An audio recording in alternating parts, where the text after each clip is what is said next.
What is up, guys? It is Sam, the Raid Man. Welcome back to another Raid Shadow Legends video.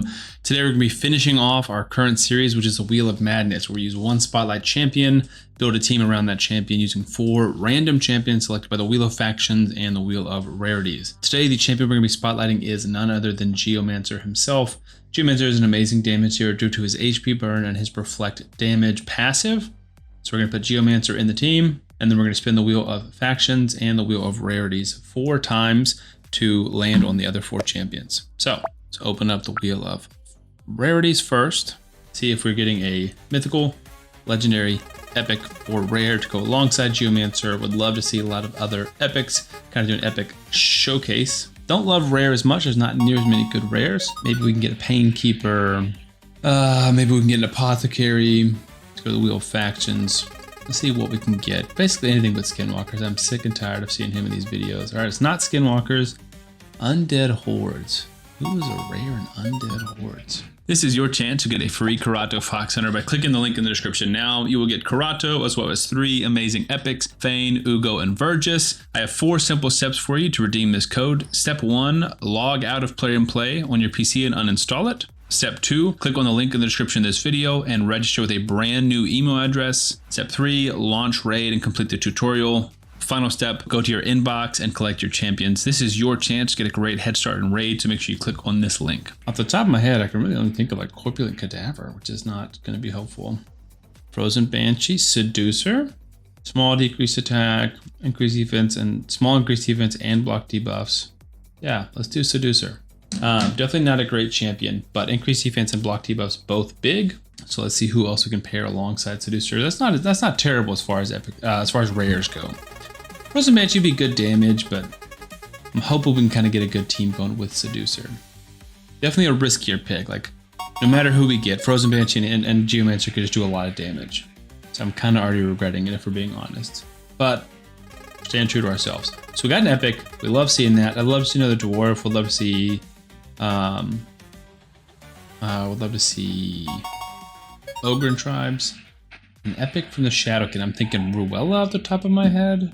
Nope, that's Sylvan. Swearin is good damage. Oh, toragi. Yeah. Toragi for ally protection and shields, decrease attack. No question, toragi. All right, so we got Seducer and toragi. Spin the Wheel of Rarities, see who else we got. I'm gonna write this down. Seducer. Looks like we're gonna get a mythical. Would love to see that. Obviously, I don't have a mythical from every faction. So if we land on a faction that I don't have, we'll just respin. I only have, I guess technically now I have 7 because I have Empress, but I've not lowered him out. Love to see Barbarians, that would be awesome. I do not have Ogre and Tribes, that is Gizmak. As much as I would love to have me a Gizmak, I do not. I don't have the High Elf or the Sacred Order one. I feel like at this point it's kind of just rubbing it in, right? I have Demon Spawn and Undead. So Undead is it the Calamitus or is it? I get the Undead and the Demon Spawn one confused. It is a Calamitus. All right, so Calamitus, welcome to the team. All right, we get a weird team here, but that's kind of what you expect when you introduce this much like RNG into it. It was gonna be strange, but I don't think it's bad. We got 1 more slot left. I'd love to see it be an epic. Don't be a rare. Don't be a rare. All right, we're ending with an epic. Who would I want? If I could, let's just pause. If I could choose, we have basically decreased defense and weaken from Calamitus. We have decreased attack and poison, ally protection from toragi, block debuffs from Seducer, damage from Geomancer, obviously. I mean, an epic, I guess Demitha would be amazing. Maneater would be amazing. Sepulchre Sentinel could be good. Seeker could be good. Oh, I'm spinning the same wheel again. Ignore this, we already got epic, but we did get it twice just to prove that our last champion is truly going to be epic. The Wheel of Factions. I'm looking at my list and like brainstorming already. I'm getting ahead of myself before we can even spin the wheel. Don't be Skinwalkers. I don't know if Orcs is much better. An epic from the Orcs. I mean, there are some good ones. I just don't know how many of them I have like, you know, ready.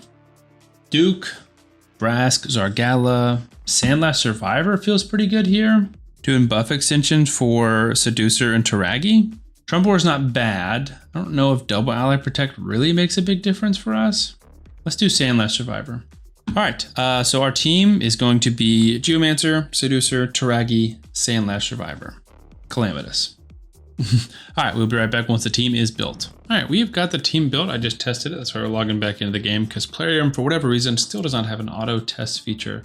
So you got to do this every single time where you exit out of the game. Or like that doesn't have like a free reboot type situation like you do in Hydra or Chimera. Anyways, the team is working and it's full auto. So we have Sandlashed as our lead because she's got defense. I'm gonna go ahead and throw a relic on her, just something that's giving her base defense basically, because that'll help her survive and do like a teeny tiny bit more damage. There we go. Toragi, you've got an HP 1. Geomancer, let's give you a Malefic Talon. That's kind of like our typical damage testing one. So you can see Karato had it from a previous video. You've got an HP 1, and then let's just give you, honestly, probably another Malefic Talon. There we go. And because they're part of previous speed tunes and clan boss, I don't think they should be giving an extra damage. So Calamitus is gonna do our most like raw damage through hits, 3,900 defense, 7,400 attack, 361 crit damage. He only needs 80 crit rate because of his skills, giving him a 20% extra chance of critting. His actually is a little bit low at 216, but that should be fine. Geomancer is also built for damage because he's +4 with a 6-star soul. So he's going to do a lot. 7,500 attack, 3,000 defense, 360 crit damage, 296 on the accuracy. Toragi is built to survive. 4,800 defense, 132,000 HP, 271 on the accuracy. Sandlashed in Guardian gear, also built to survive. 5,400 defense, 195 speed. That's really all we care about. Seducer. He originally was going to build him in a toxic set, but we already should get enough poisons from Toragi, so I think it's fine. 4,400 defense, 78k HP, 257 speed. So the way this team works is he is on a 4-3, meaning he's going to go 4 times and place his increased defense and block debuffs, and then Sandlash is going to extend it. So we're going to have increased defense and block debuffs up for the entire fight. And I believe we might even have, let me double check the website. No, we will not have ally protection up for everyone, unfortunately. I wonder if, really quickly, we could. So we just need to hold Sandlash ability per 1 turn, basically. Just gonna pop in when I think it's Sandlash's turn. So her next turn, she would do it. We're not gonna do it. Okay, we're not fully in sync yet. This comes into sync right after this. I think we're good, fingers crossed. So none of the debuffs should expire, although Geo's might expire. As long as, he can take this done. It's really Toragi we can't afford to take this on, or Seducer. But Geo's the only one who's not going to have block debuffs, but that's okay. And the next time he will. Okay, so kind of a little bit janky there. But just kind of like theory crafting on the go. This should keep ally protect, like once we're fully in sync in a second, which I think we can see. Toragi's going to go last. We're all going to have increased defense, block debuffs, and ally protection. Except for him. Obviously, he'll have reflect damage instead. Wonderful. Sandlash will extend, so we have all of those same buffs up again, except for Geomancer. But that's okay, because he's never taking the stun, because he is neutral affinity, and it's always going to go to Toragi. So we're over 1 million damage per turn, which is big. I think as long as we can survive, we're going to be doing great. My fear is people like Seducer, do they have Life Drinker or any ways to get their health back up? Because they don't have Mastery. Sandlash and Seducer do not have Mastery, so I don't know if they'll be able to get their health back up once they start going down. But we'll see. So far, I feel really, really good about this creative and fun team. Let's see what damage we can end up with.